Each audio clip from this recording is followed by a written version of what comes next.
को मेरा प्यार भरा नमस्कार। दोस्तों जय श्री कृष्णा, जय श्री काली। दोस्तों कैसे हैं आप सब?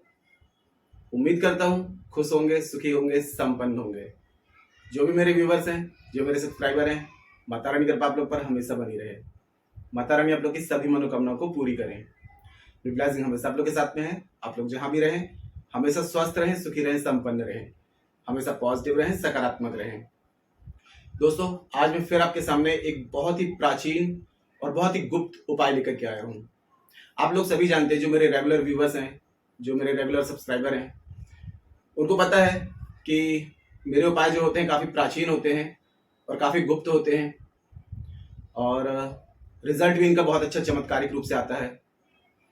तो दोस्तों ये उपाय पहले के लोग किया करते थे।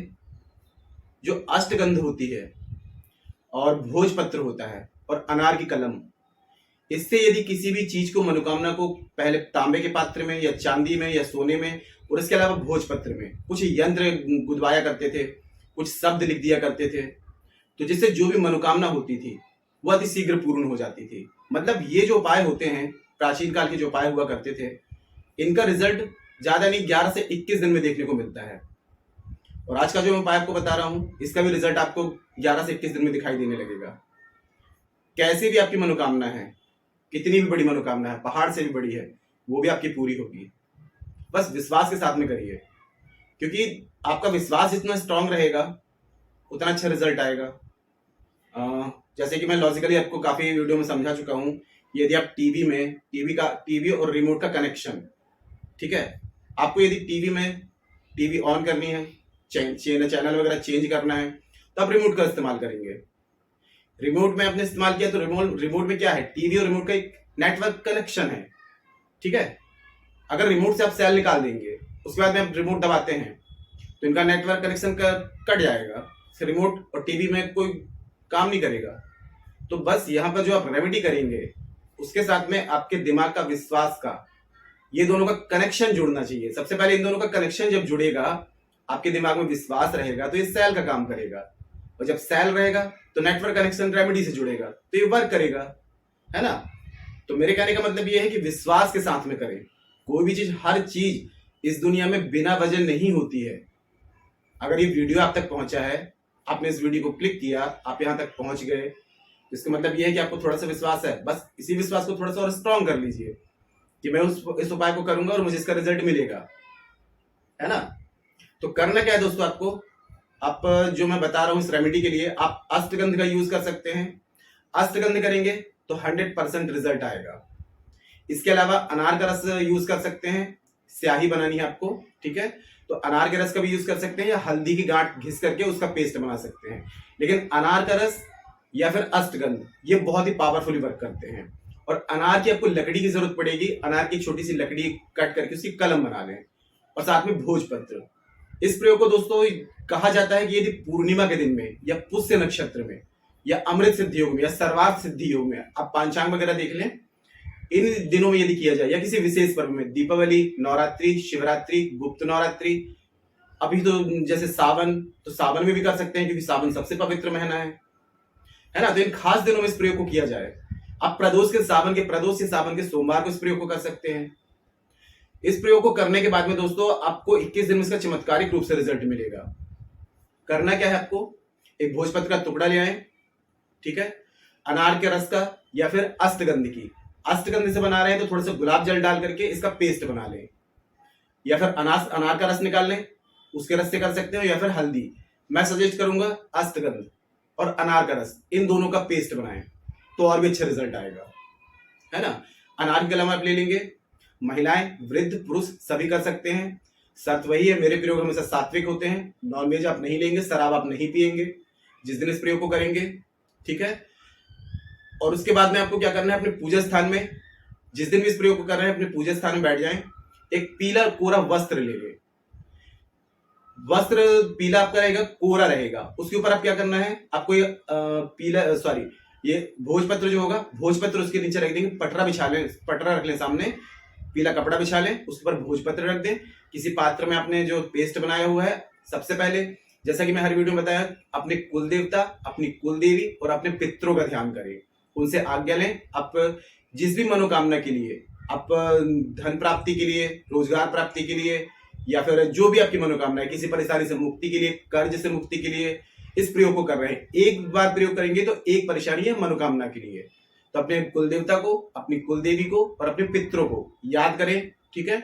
उनसे आज्ञा लें कि कुल देवता को थोड़े से अक्षर लेकर के, हाथ में चावल लेकर के और हाथ बंद करके कुल देवता को ध्यान करें। ओम कुल देवताभ्यो नमः, ओम कुल देव्यै नमः, ओम पितृ देवताभ्यो नमः। उनसे विनती करें मैं इस कार्य के लिए इस प्रयोग को कर रहा हूं, अपना आशीर्वाद दें, अपना मुझे सफलता प्रदान का आशीर्वाद दें, ऐसा उनसे प्रार्थना करें। उसके बाद महादेव का ध्यान करें, गणेश भगवान का ध्यान करें और नवग्रहों का ध्यान करें। थोड़े से चावल लेकर के उनसे भी प्रार्थना करें। आप इस प्रयोजन हेतु इस प्रयोग को कर रहे हैं, इसमें अपना आशीर्वाद दें और सफलता प्राप्त हो ऐसा आशीर्वाद दें। चावल छोड़ दें। अब उसके बाद में लास्ट आते हैं आपके ग्रह देवता यानी कि वास्तुपीठ। वास्तुपीठ भगवान का, अपने ग्रह देवता का ध्यान करें और वो चावल लेकर के छोड़ दें। उसके बाद में अनार की कलम से आप अपने कुल देवता का नाम याद है तो 21 बार आपको अपने कुल देवता का नाम भोजपत्र में लिखना है। कुल देवता नहीं है तो कुल देवी का नाम लिखें, कुल देवी नहीं है तो अपने इष्ट देवता जिनको आप मानते हैं सबसे ज्यादा, दुर्गा माँ को, काली माँ को, सरस्वती माँ को, कृष्ण भगवान को, ये जिसको भी, ठीक है। अब वो भी नहीं, अगर मतलब किसी कोई इष्ट नहीं है आपका तो सबसे लास्ट में आते हैं चिरंजीवी हनुमान जी। हनुमान जी का 21 बार नाम लिख दे, श्री हनुमान जी, श्री हनुमान जी। अगर कोई ऑप्शन नहीं है आपके पास में कुल देवता, कुल देवी का और इष्ट देवता का, तो सिर्फ हनुमान जी का नाम लिख सकते हैं। 21 बार उनका नाम आपको लिख देना है, ठीक है। अब पंच पल्लव के पत्ते, जैसे कि आम का वृक्ष हो गया, पीपल का हो गया, बरगद का हो गया, आंवले का हो गया, इनमें से किसी भी वृक्ष का आप 21 पत्ते तोड़ करके ले आए। दोस्तों याद रहे, कोई भी जीवित वनस्पति के अगर आप कुछ उनसे लेते हैं तो उनकी आज्ञा जरूर लें, ठीक है। किसी भी वृक्ष के पास में जाए तो उनसे हाथ जोड़ करके प्रार्थना करें कि आप अपने इस कार्य हेतु आपसे पत्ते लेने के लिए आए हैं, तो अपनी पूर्ण ऊर्जा के साथ में, आशीर्वाद के साथ में, सफलता के आशीर्वाद के साथ में अपने पत्ते हमें प्रदान करें। उनको प्रणाम करके 21 पत्ते आप किसी भी एक वृक्ष के, पीपल, बरगद, आंवला या फिर आम, ऐसे पूजनीय वृक्ष होते हैं ना पंचपल्लव, तो 21 पत्ते लेकर के घर आ जाए। और उसके बाद में इन 21 पत्तों को जो अपने नाम भोजपत्र में नाम लिखा हुआ था उसके ऊपर इनको आप रख दें। अब इसके बाद एक ऑप्शन आता है कि अमर बेल जो होती है, अगर अमर बेल से इस प्रयोग को कर लिया आपने तो दोस्तों 1000 गुना ज्यादा रिजल्ट आएगा। अमर बेल नहीं मिल पा रही, अमर बेल दोस्तों वो होती है जो किसी भी वृक्ष में पूरी छा जाती है, जंगलों में, वैसे ग्रामीण क्षेत्रों में अधिकतर देखने को मिल जाती है। अगर वो आप ला सकते हैं, ढूंढ लेते हैं कहीं से, तो बहुत ही अच्छा है। मान के चलिए कि सोने पे सुहागा, और अगर नहीं हो पा रही है तो उस पर ऑप्शन आ जाता है कि आप पीला रेशमी धागा या फिर लाल रेशमी धागा यूज कर सकते हैं। तो जो आपने पट्टी के ऊपर जो अपने पूरे पत्ता और वो सब रखे हुए थे, इनको फोल्ड कर दें और 21 बार इनको आप लपेट दें। अगर अमर बेल है तो अमर बेल को 21 बार लपेट दें, नहीं तो फिर लाल धागा या पीला धागा 21 बार इसको लपेट दें। अब इसके बाद में जो भी हाथ, दोनों हाथ में इसको रखें, ठीक है। अपने कुल देवता को याद करें, कुल देवी को याद करें, पितरों को याद करें, महादेव को, गणेश भगवान को, नवग्रहों को और ग्रह देवता को, और समस्त देवी देवताओं को ध्यान करके कि आपकी मनोकामना पूर्ण हो जाए, ऐसी प्रार्थना करके और अपने पूजा स्थान में इसको रख दें। और पूजा करते समय एक दिया जरूर जलाएं, क्योंकि दिया साक्षी होता है आपकी किसी भी पूजा पाठ का और सूर्य का प्रतिनिधित्व करता है, ठीक है। तो सूर्य जो ग्रहों के राजा है, ठीक है, तो एक दिया जरूर जला के रखना है इस विधि में, ठीक है। और उसके बाद पूजा स्थान में इसको रख दें। अब दोस्तों आपको करना क्या है, कोई भी पवित्र दिन आता है, जैसे कि आपने रवि पुष्य नक्षत्र में किया, या गुरु पुष्य नक्षत्र में किया, या सरवार सिद्धि योग में किया, या फिर रोहिणी नक्षत्र में किया, तो इसके बाद में जब तक आप उसको वहां रखे रहने देंगे घर में, जब तक कोई पवित्र त्योहार नहीं आ जाता। मतलब कोई जैसे रवि पुष्य के बाद में अमृत सिद्धि योग आ गया, पंचांग देखते रहे, अमृत सिद्धि योग आता है, या फिर गुरु पुष्य नक्षत्र आता है, या पुष्य नक्षत्र आता है, या पूर्णिमा आती है, तो ऐसे किसी भी पवित्र दिन इसको उठा करके बहते हुए जल में आपको बहा देना है। या फिर कोई शक्ति पीठ हो, कोई सिद्ध शक्ति पीठ हो, मंदिर हो, जहां पर हजारों लोगों की पब्लिक आती जाती हो, वहां पर इसको आप रख सकते हैं। और रखते समय जब रखेंगे, लेकर के जाएंगे या विसर्जन करेंगे, तो आपको 21 बार वही मनोकामना आपको बोलनी है जो आपने उसमें लिखी हुई थी, ठीक है। और उसको विसर्जन कर देना है या किसी शक्ति पीठ में इसको रख करके आ जाना है। 21, 11 या 21 दिन में आप देखेंगे दोस्तों कैसे आपकी जिंदगी में चमत्कार होता है। असंभव से असंभव मनोकामना भी आपकी पूर्ण हो जाएगी। बहुत ही दिव्य और बहुत ही चमत्कारी के प्रयोग है दोस्तों, पूरे विश्वास के साथ में इसको एक बार करके देखिए, क्योंकि ये आज का उपाय नहीं है, ये बहुत ही प्राचीन काल के लोग किया करते थे। अष्टगंध से, अनार की कलम से अनार के रस से और भोजपत्र भी यदि कोई चीज लिख दी जाए सही विधि से, क्योंकि काफी लोग क्या करते हैं कि रेमेडी तो बता देते हैं लेकिन पूर्ण विधि नहीं बताते हैं, और मेरे चैनल पर आपको पूर्ण तरीके से विधि बताई जाती है और सही तरीके से बताई जाती है।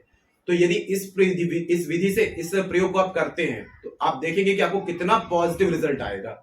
बस थोड़ा सा आप लोग जहां पर वो कर देते फॉल्ट होता है आपका कि विश्वास नहीं करते हैं, पॉजिटिविटी नहीं होती है आपके अंदर। अगर पूरे पॉजिटिव होकर के कि मैं कर्म कर रहा हूं, मैंने मेहनत की है, रिजल्ट क्यों नहीं मिलेगा? अगर आप एक बीज जमीन पर बो देंगे, ठीक है, और उसको आपने दफना दिया जमीन के अंदर, तो आप डाउट क्रिएट करने की जरूरत, उसको बार बार मतलब आप खोद रहे हैं, डाउट क्रिएट कर रहे हैं कि देखिए अभी हुआ कि नहीं हुआ, तो इससे क्या वो डिस्टर्ब हो जाएगा। तो बस ये चीज आपको नहीं करनी है, डाउट क्रिएट नहीं करना है आपको। आपने अपनी विधि कर दी, बस लेट गो कर दीजिए, भूल जाइए। अब वो अपना काम धीरे धीरे करता रहेगा, क्योंकि ये सूक्ष्म जगत की शक्तियां होती हैं, डिस्टर्बेंस बिल्कुल नहीं चाहती हैं। हमारे विश्वास की जो एनर्जी होती है यही इसको ग्रोथ करती है। जो आप रेमेडी करते हैं तो हमारे विश्वास की एनर्जी इसको ग्रोथ करती है, ऊपर बढ़ने में मदद करती है। लेकिन अब बार बार कि आज मैंने किया, अभी तक मेरे को रिजल्ट ही नहीं मिला, आप लोग ये सोचते रहते हैं, तो ये अफेक्ट इसके मतलब डिस्टर्ब करती है इसको। तो आपको टोटल लेट गो कर देना है, वो अपना काम जब उसका योग बनेगा वो कर देगी अपना काम। कोई बात समझ में ना आ रही है तो कमेंट बॉक्स में मेरे से पूछ सकते हैं। और जो लोग भी दोस्तों अपना बर्थ चार्ट चेक कराना चाहते हैं, कुंडली विश्लेषण करवाना चाहते हैं, यदि आप काफी रेमेडी कर रहे हैं, उपाय कर रहे हैं, तो अपने बर्थ चार्ट के हिसाब से यदि कोई उपाय करेंगे तो उसका सटीक रिजल्ट आता है। हो सकता है आपके बर्थ चार्ट में कुछ ग्रह बैलेंस हो, अनबैलेंस हो, तो यदि बर्थ चार्ट चेक कराना चाहते हैं तो स्क्रीन में शो हो रहा होगा, या उसके अलावा आपको चैनल के अबाउट सेक्शन में मेरे असिस्टेंट का नंबर मिल जाएगा। आप वहां जाकर के अपनी अपॉइंटमेंट बुक करा सकते हैं और आपके बर्थ चार्ट के हिसाब से आपको जो भी रेमेडी करनी चाहिए वो मुझसे प्राप्त कर सकते हैं। ठीक है, तो आज के लिए इतने दोस्तों। अगर जानकारी पसंद आई है तो वीडियो को लाइक करिए, शेयर कीजिए। तो मिलते हैं दोस्तों नेक्स्ट वाली वीडियो में, तब तक के लिए जय श्री कृष्णा, जय श्री काली। आप और आपका परिवार हमेशा स्वस्थ रहे, सुखी रहे, संपन्न रहे, हमेशा पॉजिटिव रहे, सकारात्मक रहे। जय श्री कृष्णा, जय श्री काली।